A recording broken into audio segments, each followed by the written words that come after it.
그래서 이러한 예정론을 바르게 이해하기 위해서는 두 가지가 전제가 되어야 되는데, 첫째는 하나님의 사랑이 전제되어야 돼요. 하나님의 사랑 안에서 이 하나님의 예정하심을 바라봐야 됩니다. 에베소서 1장 4절 오늘 말씀입니다. 본문, 곧 창세 전에 그리스도 안에서 우리를 택하사, 우리도 사랑 안에서 그 앞에 거룩하고 흠이 없게 하시려고, 사랑 안에서입니다. 하나님의 사랑 안에서 택하시고 하나님의 사랑 안에서 거룩하고 흠이 없게 하시고 그 기쁘신 뜻대로 예정하셔서 우리를 자녀되게 하셨습니다. 여러분, 우리 하나님은 어떤 하나님이냐? 사랑이 충만하신 하나님이기 때문에 요한 1서 4장 8절 16절에 God is love, 하나님은 사랑이시다라고 말씀하고 있습니다. 그 사랑 안에서 우리를 택하시고 우리를 부르시고 자녀 삼아 주셨습니다.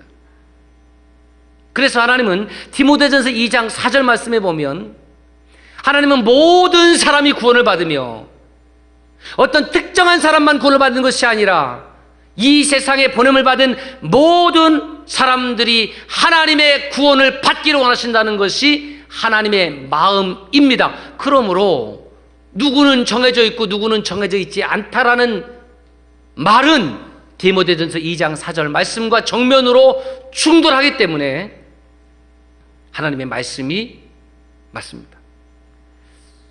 따라서 예정론은 하나님의 사랑 안에서 이해해야 되고, 두 번째로는 우리의 응답과 책임 안에서 이해되어져야 됩니다. 오늘 말씀 에베소 1장 7절 말씀을 보시면, 우리는 그리스도 안에서 그의 은혜의 풍성함을 따라 그의 피로 말미암아 속량 곧 죄사함을 받았느니라. 죄사함의 은혜는 우리를 향한 하나님의 예정이었다는 거죠.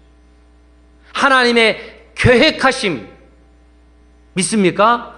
저와 여러분들을 하나님께서 십자가의 피로 그 죄를 대속하는 것은 나의 예정이 아니라 하나님의 예정과 계획이었습니다. 그리고 그 하나님의 계획을 따라 우리는 그의 기업이 되었다라고 11절에 말씀하고 있습니다. 이것을 하나님의 무조건적인 선택이라고 합니다. 무조건적인 선택.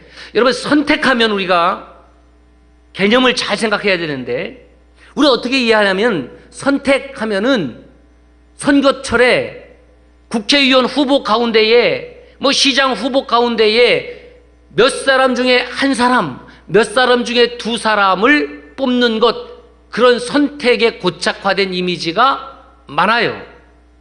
그런데 두 사람 중에 두 사람을 선택해야 됩니다 라고 한다면 그 선택은 100%라는 겁니다.